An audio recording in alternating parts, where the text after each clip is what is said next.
Ladies and gentlemen, welcome back for another video. We have some Black Friday ranked college football games coming up Thursday. Thanksgiving is in the books. We had some great NFL games, but now we're moving on to the college football season. This is actually the final week of the regular season. It is crazy. The season's just flown by. We're down to our final games, our Friday games, our Saturday games. And then we'll be on to conference championships and then right on to the playoffs and bowl games. No matter what, we're going to break down all 6 of our ranked matchups we have coming up for Black Friday, November 28th. We're going to break them down, look at the teams, the rosters, and try to predict the winners and losers. We'll also be predicting the final scores here and looking at our best bets, the money lines, the spreads, the over-unders. This is the final chance that we get to see a lot of these teams. They have to stake their claim. They have to make their case clear. Are they playoff caliber? Are they worthy of potentially making an at-large bid, a play-in for the conference championship, for the playoffs? There's so much at stake. These games this weekend need so much. We have the Saturday games, but like I said, we're looking at the Friday ones. Hit that like button, subscribe to the channel, drop a comment below. Who do you think is going to win these games? What's your favorite game coming up Friday? Who do you think is going to win? What are your final score predictions? And let's not waste any more time. Let's jump right into it. Happy Thanksgiving to everyone, kicking everything off with some really good Friday night games. November 28th, this coming Friday, 12 p.m.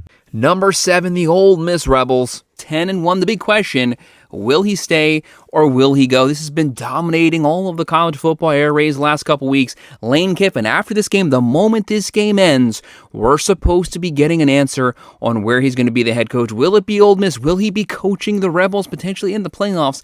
Everything is setting up for them to make the playoffs here. Could he possibly leave this team? Will they let him coach if he does leave? That's all the unknowns. He could be going to LSU, could be going to Florida, he could be staying at Ole Miss. It could be a complete smoke and screen, but that is a complete fog hanging over this game, hanging over Ole Miss. Are they able to keep their eyes and their minds on the prize here? That's winning this game and getting to their first playoff. They're going up against the 5-6 Mississippi State Bulldogs. This is going to be in Starkville. Ole Miss 78.4% chance to win. Mississippi State 21.6. Right now the Rebels 7-point favorite, 62.5 over under. That's actually a pretty close spread there. But don't forget, this is a rivalry game. Anything can happen in rivalries, especially when one team has so much off the field stuff just dominating the areas. Chambliss, since he took over, he's having a great season, 2,700 yards. You have Lacey closing in on 1,200 yards. Ole Miss 37.2 points a game, throwing for 305, running for 189, giving up 20.2 points per game. Their defense has actually been playing pretty good football the last couple weeks. They got off to a slow start this season, but now they're starting to look like that squad from last year. Mississippi State, though, Jeff Lebby's team, do not underestimate their offense. Shapen's not a bad quarterback, just keep the turnovers down. Bulldogs 31.5 points per game, throwing for 242, running for 153, giving up 28.4 points per game. They have a defense that they can rely on. Some people are calling for the upset here. It's definitely a possibility, but I think the Rebels will have just enough firepower to rebound. Close game. They pull it away in the end. They win 32-24.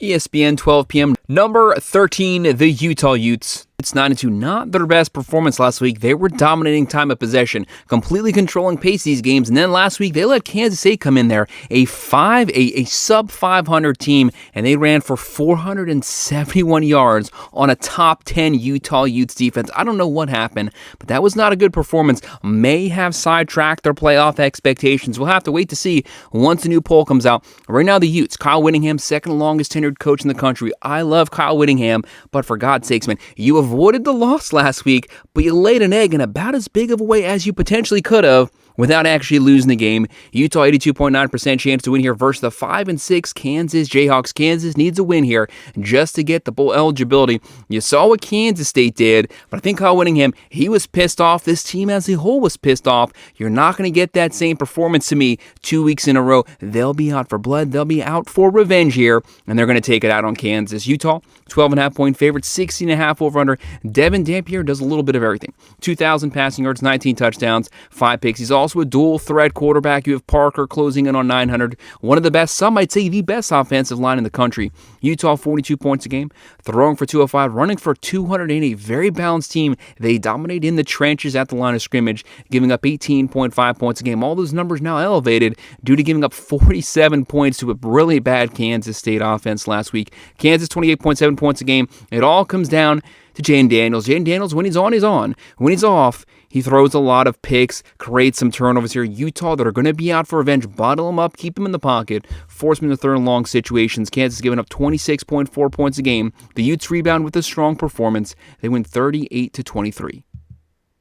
And some SEC versus ACC rivals facing off. There is no love lost between these two teams. You have number 4, the 10-1 Georgia Bulldogs going up against number 23, the Georgia Tech Yellow Jackets, just holding on to a top 25 spot. And to Georgia Tech, obviously coming off that loss first Pitt. No surprises to us. We did call the upset last week. We picked the Pitt Panthers to beat Georgia Tech at Georgia Tech. A lot of people gave us a lot of flack for that, but Pitt easily won this game. I've been saying for weeks, Georgia Tech is barely squeaking by games. Their defense is not good. A loss is going to find them. We picked the Pitt Panthers, and it was indeed the Pitt Panthers. Georgia Tech, 13% chance to win. Bulldogs, 87% chance. But don't come in here after that game and say Georgia Tech has 0 chance to beat Georgia. If you say that, you have not been watching when these teams play the last couple seasons. Georgia Tech has almost beat Georgia each of the last 2 times, including an 8 overtime game last season. The game was theirs. They gave it away at the end, but Georgia Tech is more than capable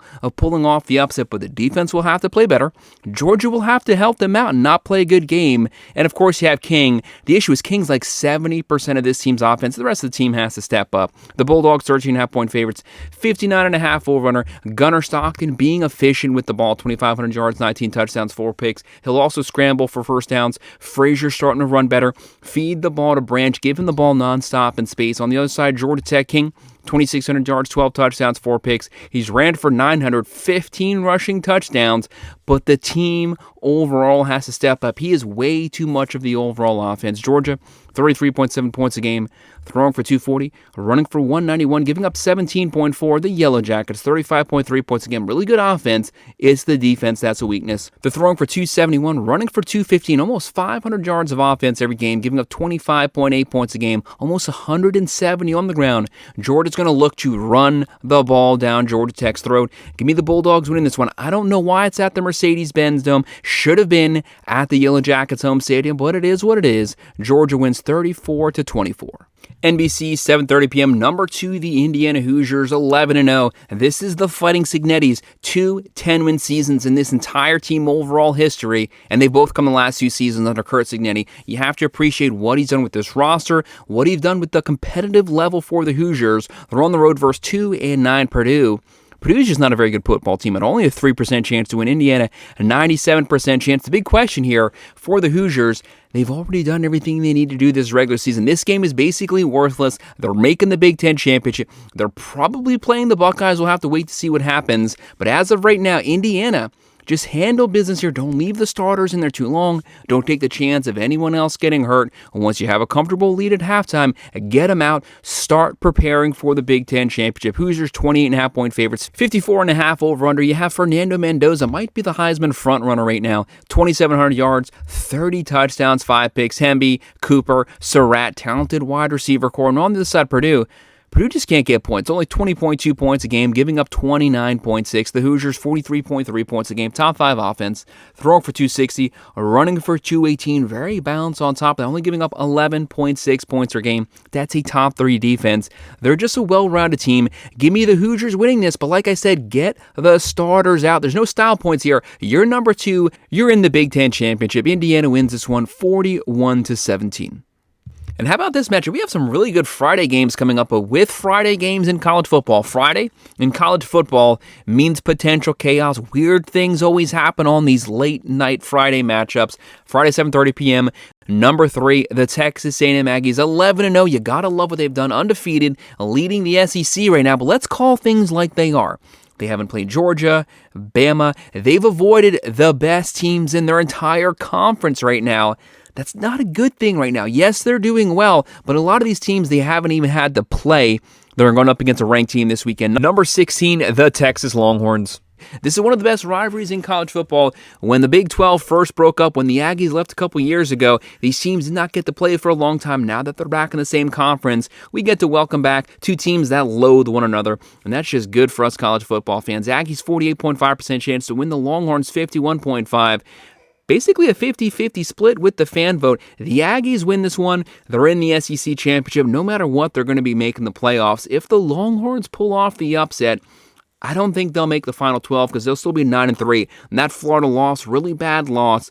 But they can just upset the Aggies season. You know they would love to do that. Aggies 2.5-point favorites. Very close spread here for the number 3 team.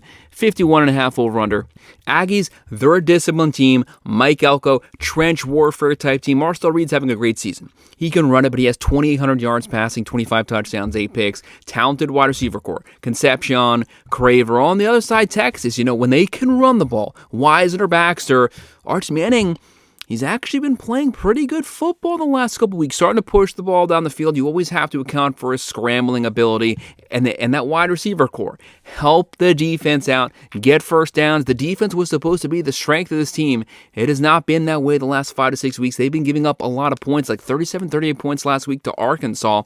Aggies 38.1 points a game, throwing for 269, running for 196, giving up 21.5. The Longhorns, they don't really have a good offense this year. 29.8 points a game, throwing for 260, running for 122, giving up 20 points a game, only 92.7 on the ground. Can they take the Aggies' rushing attack away? Vice versa, can the Aggies get pressure on Arch Manning? Sometimes when he gets happy feet back there, he will throw some picks, create some turnovers, get in his face and hit him often. But I'm going to call upset here. Give me the Longhorns here. The Aggies haven't had a good, close, competitive game in some time. The Longhorns, the defense isn't playing up, but the offense is rolling right now. Texas pulls off the upset, 28-24. In our final Friday night game, Friday, November 28th, 9 p.m., a late one, 8-3 Arizona. How about Arizona this season? They had a really bad year last year. They lost McMillan. Fafita, looking like 2023 Fafita, 2,700 yards, 25 touchdowns, 5 picks, keeping the turnovers down. They're on the road.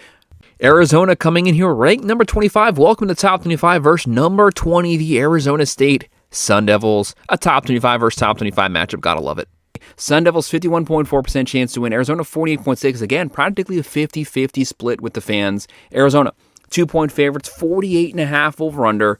Wildcats 33.5 points a game, throwing for 252, running for 156, giving up 20 points a game. The Sun Devils 26.3 points a game, throwing for 220, running for 198, giving up 23 points a game. The big news here, Browns having a great season on the ground, but no Sam Levitt without the field general. Although they've had a really good season so far, I'm looking at them losing this game. Give me Arizona getting the win here in this rivalry matchup. They pull away with the win 27-24. So guys, that's our breakdown on all of our ranked matchups coming up Friday. Make sure to check out my more in-depth video that came out yesterday. That's where we also look at our Saturday games coming up because we have even more ranked v ranked matchups. Like I said earlier, these games this weekend are going to decide where these teams fall potentially in the playoffs or in their bowl matchup. Hit that like button, subscribe to the channel, drop your comments down below. If you want to sign up for one of our member teams, check out that pinned comment. And as always, thank you guys for watching.